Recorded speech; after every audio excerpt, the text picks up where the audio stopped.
Están bienvenidos de nuevo a nuestra clase de cátedra bolivariana. El día de hoy, bueno, vamos a continuar, vamos a empezar con este nuevo tema, ¿verdad? Que es como la participación de Bolívar, los distintos hechos políticos que se dan digamos, en la segunda década del siglo XIX, ¿sí? Entonces vamos a analizar un poco cuáles son, cómo Bolívar, cuál es la participación de Bolívar en estos acontecimientos, si tuvo además alguna participación en los acontecimientos de 1810, del 19 de abril de 1810 y del 5 de julio de 1811, ¿no? Que se conoce el primero como el primer paso hacia la independencia y luego la declaración de independencia el 5 de julio de 1811. Entonces vamos a analizar un poco estos procesos históricos, cómo Bolívar entendía estos procesos históricos o cómo lo vivió, desde dónde lo vivió, para poder entender entonces este proceso que nosotros vamos a conocer como la independencia de Venezuela. Es importante que nosotros tengamos como la posibilidad, eh, bueno, de entender que ya en estos momentos nosotros tuvimos la oportunidad de evaluar, bueno, la Revolución Francesa, la Revolución de Independencia de los Estados Unidos, la Revolución Industrial, la Revolución Agrícola. Vimos que están pasando cosas en Venezuela, ¿verdad? Agual y España, la rebelión de Picornell. eh, Vimos que hubo unas rebeliones en Coro, que Miranda llegó en 1806, es decir, que están pasando cosas políticas internas en Venezuela y a la par también están pasando cosas políticas en el orden internacional. Así que en el orden internacional están pasando cosas y en el orden más pequeño, que es el orden de Venezuela, también están sucediendo cosas. Y estas cosas que están sucediendo están posibilitando la ruptura del orden colonial. ¿Ok? Entonces, esta ruptura que se va a conocer como la independencia va a tener unos sucesos fundamentales, que son el 19 de abril, que son los hitos fundamentales, y el 5 de julio de 1811. ¿Cómo se llegó allí? ¿Cómo se llegó a estos procesos fundamentales en la historia de Venezuela? Bueno, primero vamos a ver qué estaba pasando en el entorno europeo. Y es importante analizar un poco el entorno europeo, porque ya saben, bueno, que España era la metrópoli, era el imperio español y por lo tanto lo que pasaba en España también en cierta medida sus colonias también lo sentían. En este contexto nosotros tenemos que decir que en este periodo, ¿verdad? España está sumergida en una guerra. Y es la guerra este, contra los ingleses. España se alía con Francia para hacerle una guerra a los ingleses, ¿ok? En este proceso hay como unos múltiples enfrentamientos. España es aliado de los franceses para derrotar a los ingleses que vienen en un profundo auge. Napoleón, en manos de los franceses, está disputando la hegemonía en Europa. Se está disputando la hegemonía y se va a aliar con Francia. Esto pasa como elemento fundamental. En 1805 se realiza la batalla de Trafalgar, donde bueno, la flota española ya bastante venía menos antes de eso. Había, bueno, sufrió una derrota espantosa, por lo tanto, bueno, una derrota tan espantosa como sufrió, la corona necesitaba mayores ingresos para ahora, digamos, poder recuperarse. Y esos ingresos, obviamente, lo tenía que sacar de algún lado y lo sacaba por lo general de sus colonias. Eso en principio empezó a generar un resquemor en las colonias americanas. Internamente también estaban pasando varias cosas. Ese rey, que era el rey Carlos IV, este, producto de una rebelión de Aranjuez, creo que se llama, en 1808, los obligan a abdicar, una conspiración con el hijo, le hace una conspiración para derrotar al primer ministro que se llamaba Godoy, en fin, el padre abdica, es decir, renuncia a la monarquía y el rey su hijo Fernando asume el trono de España, Fernando VII. En este contexto nosotros vemos entonces que hay un rey que está saliendo y un rey que está entrando, pero también España está metida dentro de una guerra, ¿ok? Que es la guerra que está contra, que es la guerra que va contra Inglaterra. Entonces, en estos procesos de alianza deciden por un tratado el bloqueo continental a Gran Bretaña. Y para hacer un bloqueo continental a Gran Bretaña le tienen que dar un duro golpe a un aliado de Gran Bretaña. Ese aliado de Gran Bretaña era Portugal, que está al lado de España. Así que los franceses le dieron a los españoles, escuchen bien, miren, nosotros vamos a invadir Portugal, pero para poder invadir Portugal, bueno, nosotros necesitamos pasar por sus tierras, ¿ok? Así que necesito un permiso, hicieron un tratado y todo lo demás, y efectivamente llegaron 25.000, después llegaron 30.000, llegaron 25.000, y de repente había 100.000 soldados franceses en territorio español. Mientras eso sucedía, Napoleón convocó al rey que abdicó, que es Fernando IV, y que estaba buscando además, digamos, tener de nuevo el trono, lo convocó por un lado y convocó al rey Fernando VII, ¿ok? Lo convocó por otro lado a Bayona, en Francia, para reunirse.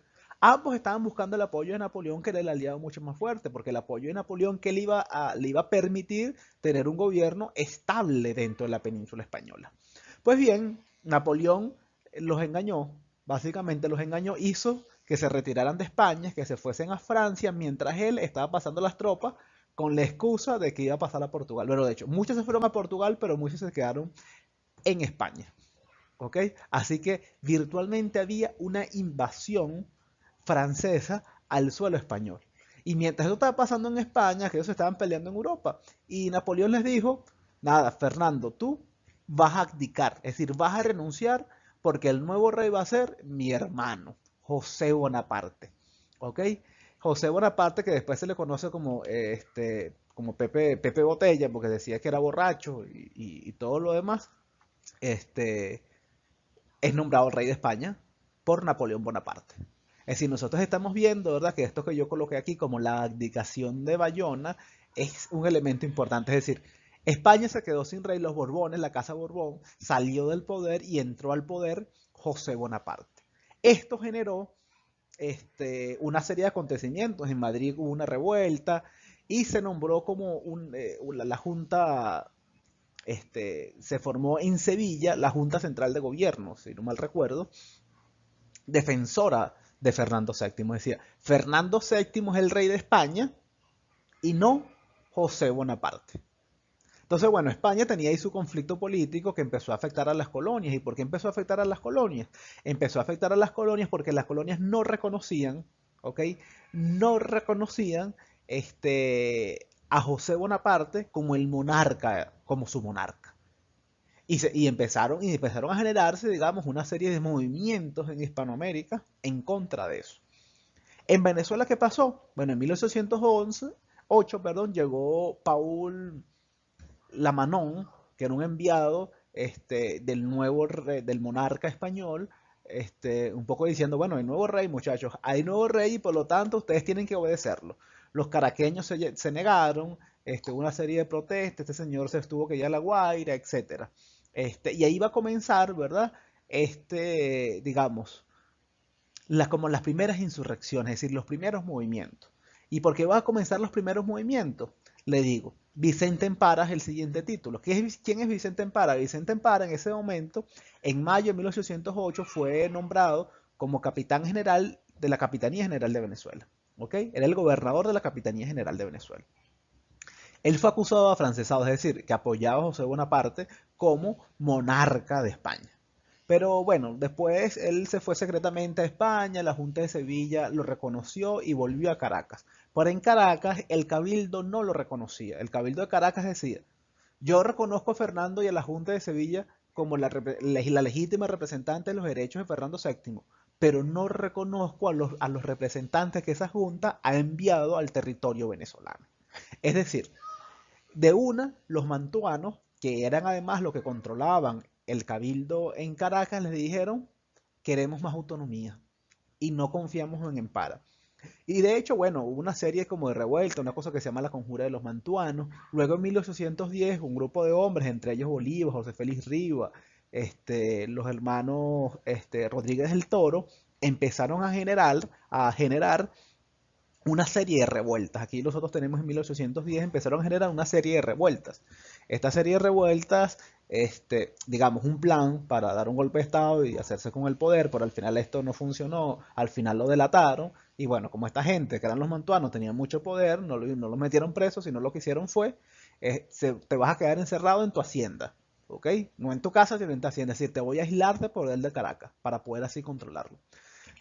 Bueno, por eso Bolívar, esto sucedió el 1 y el 2 de abril, por eso Bolívar no tuvo chance de participar en los acontecimientos el 19 de abril.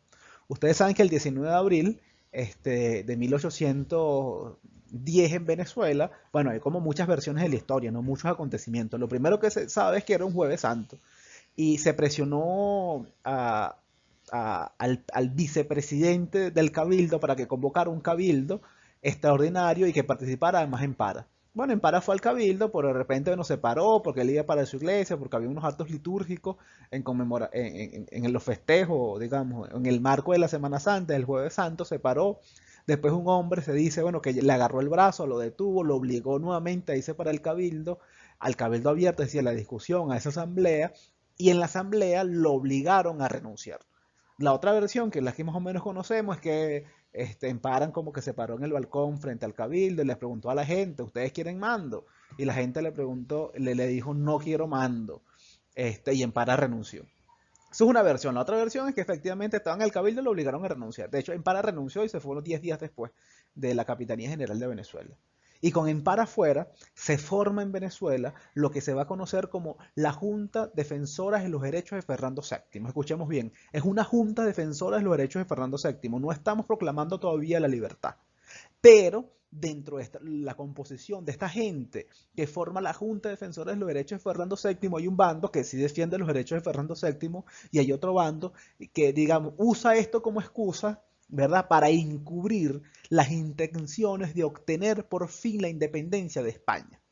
Nosotros entendemos entonces que son los mantuanos que quieren independencia de España porque le están quitando, a través de una serie de impuestos, le están quitando más dinero, producto de la situación económica que tenía España, y ya se empieza a generar una ruptura. Y empieza a haber una ruptura, bueno, por las causas que nosotros conocemos. Bueno, en Venezuela la crisis del orden colonial, había una crisis en el orden social, había una crisis en el orden económico, entonces esa ruptura estaba ya por darse y la aceleró los acontecimientos que estaban sucediendo en España, con este cuento que José Bonaparte era el nuevo monarca.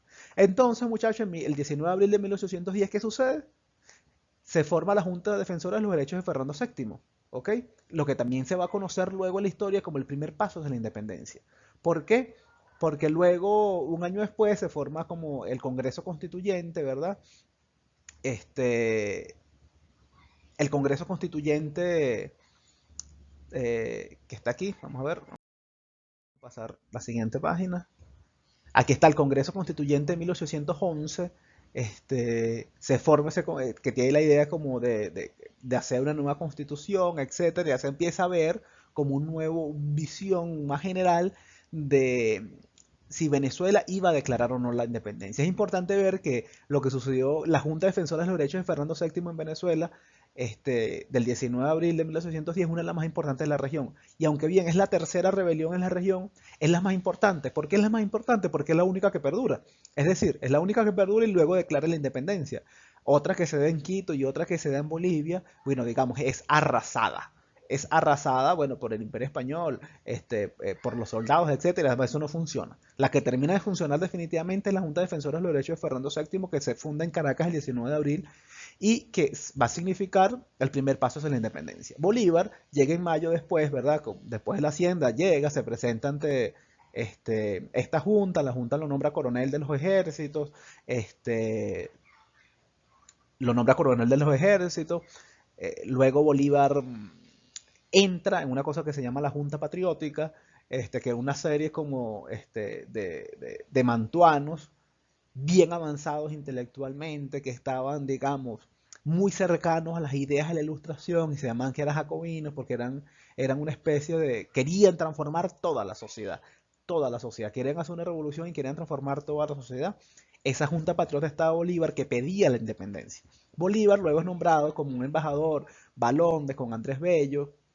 Ahí se reúne con los ministros ingleses, le pide apoyo, al final los ministros ingleses lo apoyan, Bolívar se reúne con Miranda, ve su biblioteca, se lee uno de sus libros, se toma unos traguitos con Miranda, se devuelve, Miranda también vuelve, unos meses después también vuelve a la nación, se encuentra con que se va a instalar el Congreso en 1811 que va a fundar se va a hacer una constitución, por primera vez esta tierra iba a tener una constitución y por fin el 5 de julio de 1811 se declara la independencia. Es importante ver, bueno, que no siempre la idea de la independencia estuvo muy clara. De hecho, Bolívar en una intervención en nombre de la Junta Patriótica dice ese famoso discurso que Bolívar dice que hay algunos que no querían la independencia y Bolívar dice, bueno, que 300 años de calma no eran suficientes Porque algunos decían que, bueno, que estos grandes proyectos como la independencia necesitaban mucha calma y Bolívar le respondió, es que 300 años de calma no bastan.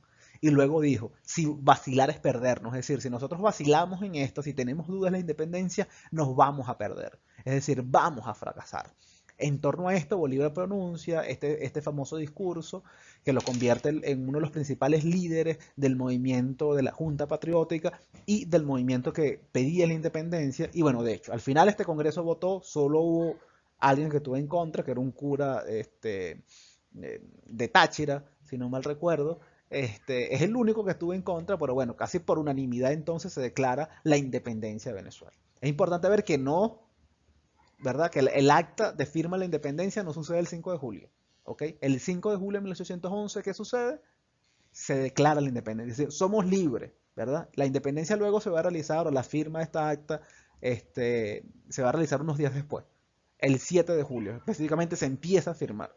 Y no se termina a firmar luego unos meses después, porque bueno, al final tú tenías un acta, la redactó Juan Gilmán Rocio, y tenías que estar buscando ahí a los diputados para que lo firmaran. Así que la firma tardó un poco más. Pero la declaración efectivamente fue el 5 de julio de 1811. Con esto nosotros, digamos, vamos a empezar, ¿verdad? Las luchas por la independencia o la revolución de independencia de Venezuela, donde Bolívar va a tener una participación de gran relevancia. Con esto terminamos esta clase del día de hoy. Un abrazo.